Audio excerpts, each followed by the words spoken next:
All right, today we're learning the bar song on ukulele, a song Shaboozey famously wrote about his frustrations with taking his post-law school exam.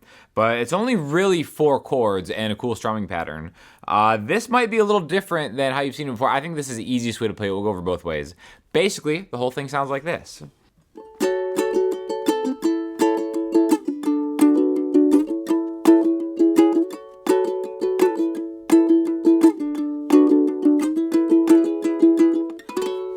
Okay, so we're starting with the F sharp minor chord. I think the best way to do this is, you may know E minor. A lot of the chords are gonna be like guitar chords with the capo, so we're gonna forget about that nonsense. Basically, it's the E minor, 2 frets higher. So from the top down, it's 4, 5, 6, all right? Don't worry about the first string here. I'm using my thumb to hold that, right? And because we're doing it this way, everything becomes so much easier, all right? So let's go through the chords first, don't do the strumming pattern. But basically it's this, and then we're gonna play the A major next, like this. See how I'm gonna bar it. If you don't wanna bar it, you can maybe do it like this. But basically it's a G major chord 2 frets higher. So I'm going from 4, 5, 6 to 4, 5, 4. I think the easiest way to do it is to bar those highest 3 strings and then just go like this. 1, 2, and 3, and 4, and then just lift your ring finger up. Or if you really insist on not barring it, which this is the bar song, so take a look in the mirror. If this is you, you can do it like this with your middle finger, ring finger, pinky for the F sharp minor, and then A major. But I think this is a lot easier than going from here, which is like kind of a traditional A major chord, 2-1 open open. Again, neither of these are wrong. I just think this is the easiest way to do it. F sharp minor, A. Okay, now the next one we're gonna do is we're gonna go all the way down here for a D major chord, all right? Now the fingering wise, you may look at this guy's D major chord, 2, 2, 2, open, right? Now the nice thing about this being the bar song is we can just keep our pointer finger and go to the 2nd fret right here. And now what I'm doing is I'm barring those first notes, and I'm not even worried about the highest string here. I'm just getting 2, 2, 2, and then my pointer finger is naturally muting that highest string, right? Or you can even get all 4. It still sounds right.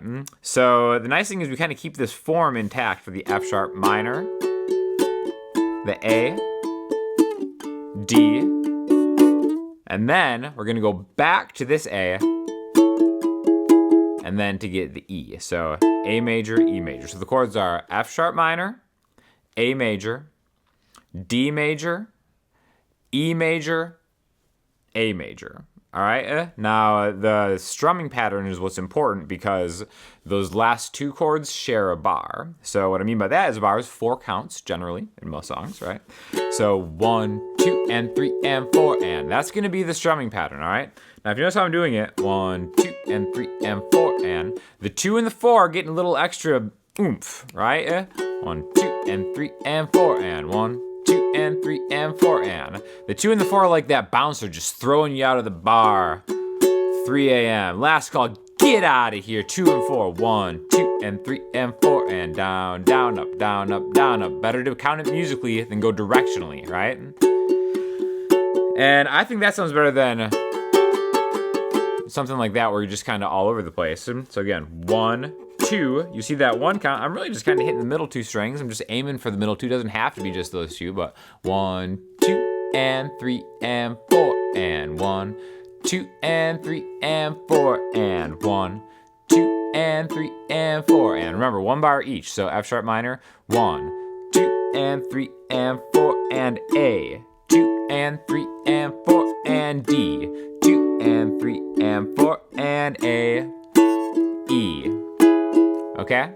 So again, that A to the E, all you do is you go back to that first chord, and you go 1, 2, and 3, and 4, and. So for that A to E, you're really just going, you know, almost, I'm really almost just focusing on the middle 2 strings, and I'm getting 4 and 5, and then 4 and 4, or 4, 4, 4, which again is just that D, 2 frets higher. D major, E major, there's the full voicing, but because we're doing it this way, I think it sounds better to do that. 1 and 2 and 3 and 4 and. So again, that last bar is split between the A and the E. All right, so F sharp minor, A, D, A, E. 1, 2 and 3 and 4 and 1, 2 and 3 and 4 and 1, 2 and 3 and 4 and 1 and 2 and 3 and 4 and. That's the whole thing. You just loop that over and over again on an endless loop. Really, you can just kind of practice the strumming like this. However you want to do it. I like using my pointer finger because then my thumb is kind of free to mute the lowest string if I don't want to get it. So you can practice it just by holding the strings 1, 2, and 3, and 4, and. Because I think the rhythm is so important to it, and being able to switch while you're doing rhythm, even just being able to talk while you're kind of practicing that rhythm. This is a strumming pattern that is going to come in super handy. 1, 2, and 3, and 4, and 1, 2, and 3, and 4, and 1, 2, and 3, and 4, and then you just put the chords on it. 1, 2, and 3, and 4, and 1, 2, and 3, and 4, and 1, 2, and 3, and 4, and 1, and 2, and 3, and 4, and. Okay? So, anyways, thanks for watching. Fun song to play. Hope you enjoyed it. Rocking this Enya ukulele out here. It's actually is acoustic electric, so you can plug this into an amp and use like guitar effects pedals, go through a guitar amp or whatever. And it's just a cool look. Cool, slim look. Enya sent me this uke a while ago. I'll have an affiliate link in the description. If you guys are interested, want help support the channel, let me know what other songs you'd like to learn, and I will do my best to get them up. Thanks for watching.